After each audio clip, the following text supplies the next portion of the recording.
सब लोगों को यीशु साहब प्रेज द लॉर्ड जय मसीह। सवाल पूछना बहुत जरूरी होता है।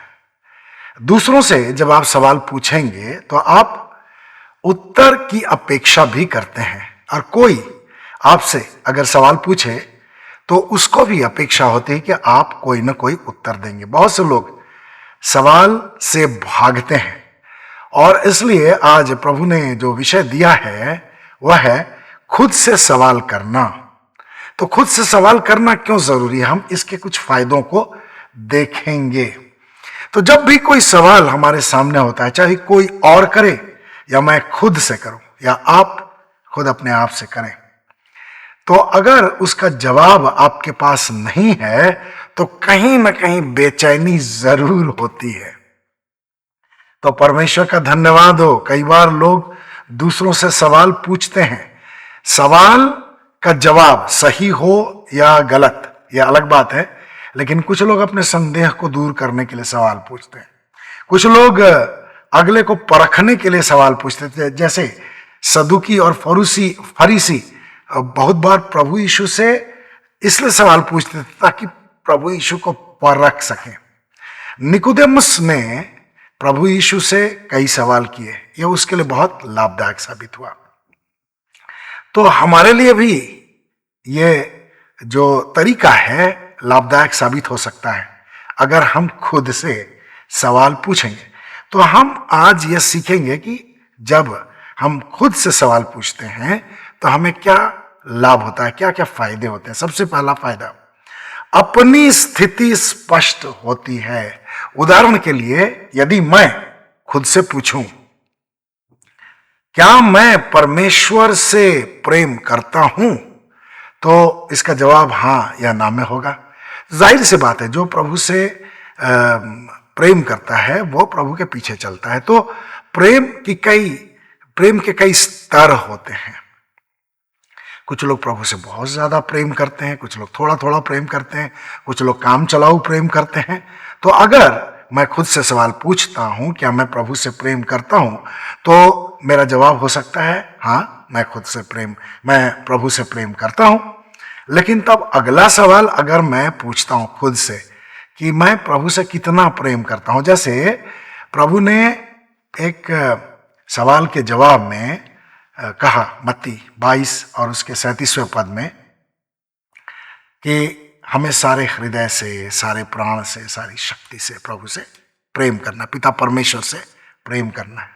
तो मैं जब अपने आप से सवाल पूछता हूं कि मैं प्रभु से, पिता परमेश्वर से कितना प्रेम करता हूं, क्या सारे हृदय से प्रेम करता हूं, तो हम इस तरह से अपने आप को परख सकते हैं। हमारी स्थिति आत्मिक रूप से बहुत ज्यादा स्पष्ट होती चली जाएगी। बहुत सारे वचन हैं।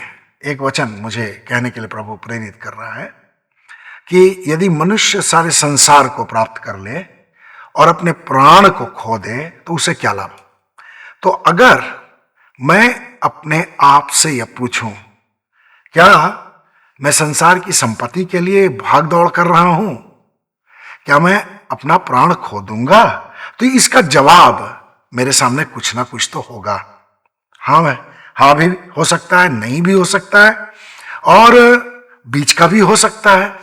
लेकिन बात यह है कि हम अपने आप को धोखा नहीं दे सकते।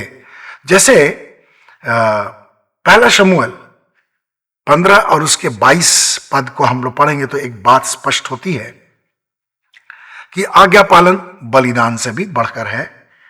शमूएल ने, प्रभु के सेवक शमूएल ने शाऊल से, राजा शाऊल से यह बात कही कि आज्ञा पालन बलिदान से भी बढ़कर है। तो मैं अपने विषय में यह पूछ सकता हूं, खुद से पूछ सकता हूं कि क्या मैं प्रभु के प्रति आज्ञाकारी हूं, तो इसका भी उत्तर हां या ना में मिलेगा।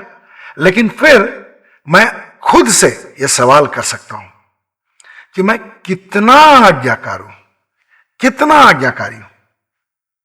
अब इसका जवाब मैं खुद ही दूंगा, क्योंकि जब मुझसे सवाल पूछा जाएगा, मैं सवाल पूछने वाला हूं, तब मैं ही इसका जवाब दे पाऊंगा। तो परमेश्वर क्या चाहता है, हम लोग परमेश्वर के सामने बिल्कुल स्पष्ट रहें, हमारा जो विचार है, हमारी जो भावनाएं हैं परमेश्वर के सामने बिल्कुल खुली हुई हैं। बहुत से लोग अपनी इच्छा पूरी करते हैं और प्रार्थना तो वे प्रभु की करते हैं। प्रभु की प्रार्थना में ये शब्द आते हैं कि जैसे तेरी मर्जी, जैसे तेरी इच्छा स्वर्ग में पूरी होती वैसे पृथ्वी पर भी हो। तो अगर मैं अपने आप से सवाल पूछूं कि क्या प्रभु की मर्जी, प्रभु की इच्छा मेरे जीवन में भी पूरी होती है, तो इसका जवाब हां या ना में होगा। और फिर कितनी इच्छाएं मेरे जीवन में प्रभु की पूरी होती है, तब मैं और अधिक अपनी स्थिति को स्पष्ट कर पाने में सक्षम रहूंगा, मैं अपनी स्थिति को और अधिक अच्छी तरह से समझ पाऊंगा। तो मेरे प्रियो, प्रभु ने ये जो विषय दिया है वो इसलिए है कि हम अपने आप को परखें। दूसरा फायदा, दूसरी आशीष जो है वह है प्रार्थना की एक दिशा प्राप्त होती है। तो जब मैं अपने आप से पूछता हूं, जैसे कि मत्ती 16:24 में प्रभु ने कहा कि जो कोई मेरे पीछे आना चाहता है वो अपने आप का इनकार करे और अपना क्रूस उठा करके मेरे पीछे चले। तो मैं अपने आप से अगर ये पूछता हूं कि क्या मैं लगातार अपना इनकार करते हुए प्रभु के पीछे चल रहा हूं, अपना क्रूस उठाकर, अपना इनकार करते हुए, क्या मैं प्रभु के पीछे चलने वाला हूं, प्रभु का अनुसरण कर रहा हूं? अब इसका उत्तर अगर ना में मिलता है या हाफ हार्टेडली मैं चल रहा हूं, ऐसा मुझे प्रतीत होता है, तो मेरे लिए एक प्रार्थना की दिशा तय होती है। और तब मुझे इस विषय में प्रार्थना करना चाहिए कि परमेश्वर का आत्मा मेरी अगुवाई करे, ताकि मैं और अधिक अपना इनकार कर सकूं, और अधिक प्रभु यीशु से प्रेम कर सकूं और प्रभु के पीछे चल सकूं। तो हमें प्रार्थना की एक दिशा प्राप्त होती है। और अगर हमें यह लगता है कि जो सवाल मैं खुद से पूछ रहा हूं वो सही है, तो उसमें भी एक प्रार्थना की दिशा है। मैं इस दिशा में और अधिक मजबूती से आगे बढ़ सकता हूं। मैं परमेश्वर को धन्यवाद दे सकता हूं। परमेश्वर के अनुग्रह में मैं पाया जाता हूं और परमेश्वर के वचन के अनुसार अगर मैं जी रहा हूं, उसकी योजना के अनुसार, उसकी इच्छा के अनुसार मैं कार्य कर पाने में सक्षम हूं, तो मैं परमेश्वर को जरूर धन्यवाद दूंगा। यह हमारे लिए धन्यवाद का विषय है। तो मेरे प्रियो, बहुत जरूरी है कि हम अपने आप से प्रश्न पूछें और अपने आप से प्रश्न पूछने में हम कोताही न करें। कठिन कठिन प्रश्नों को आप अपने लिए चुनिए। क्या आप अपने आत्मिक जीवन से संतुष्ट हैं? क्या आपके जीवन से जैसी महिमा परमेश्वर को मिलनी चाहिए वैसे मिल रही है? क्या आप अंधकार की ताकतों के विरुद्ध युद्ध करने के लिए पूरी तरह से सक्षम हैं?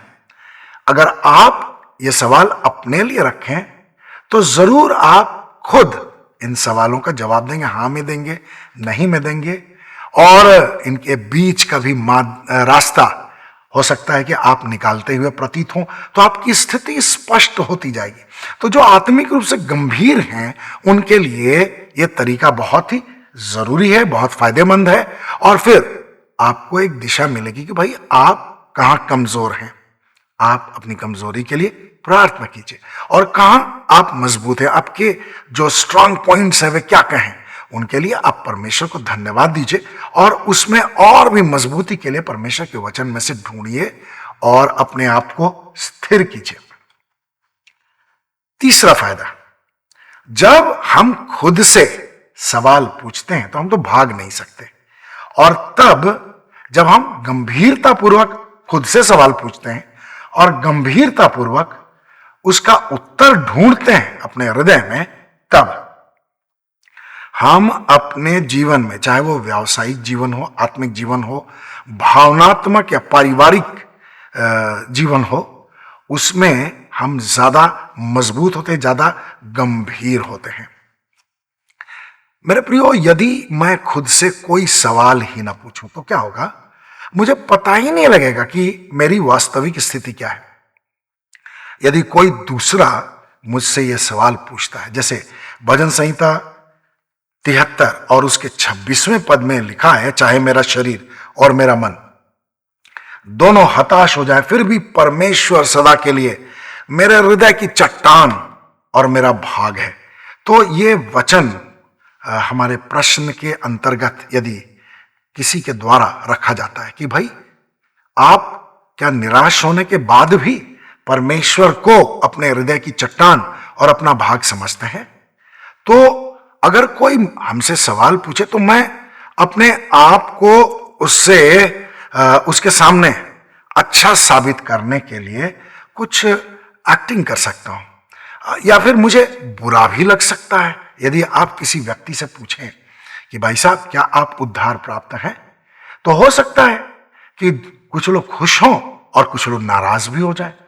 लेकिन अगर हम अपने आप से यह सवाल पूछते हैं कि भाई मैं निराश होने के बाद भी क्या यह कह सकता हूं कि परमेश्वर मेरे हृदय की चट्टान है, मेरा भाग है, तो अगर इसका उत्तर मुझे सही तरीके से मिलता है तो अच्छी बात है। लेकिन अगर इसका उत्तर ना में मिलता है या फिर बीच वाली स्थिति मिलता है, तो मैं आपको एक बात याद दिलाना चाहता हूं।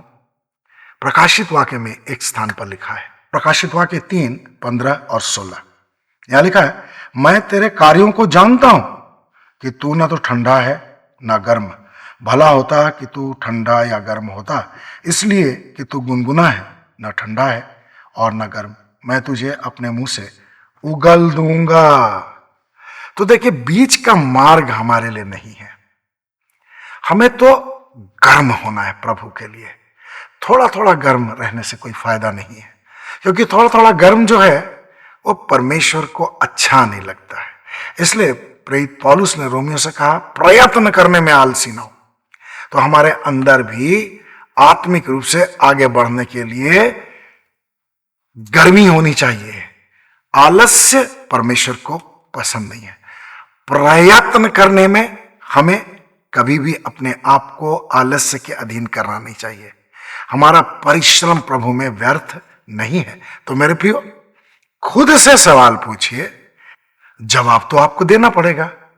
आपकी स्थिति बिल्कुल स्पष्ट होती जाएगी, प्रार्थना की एक दिशा मिलती जाएगी और आप अपने आत्मिक जीवन के प्रति और ज्यादा गंभीर होते जाएंगे। तो परमेश्वर आपको आशीष दे। Hallelujah, praise the Lord.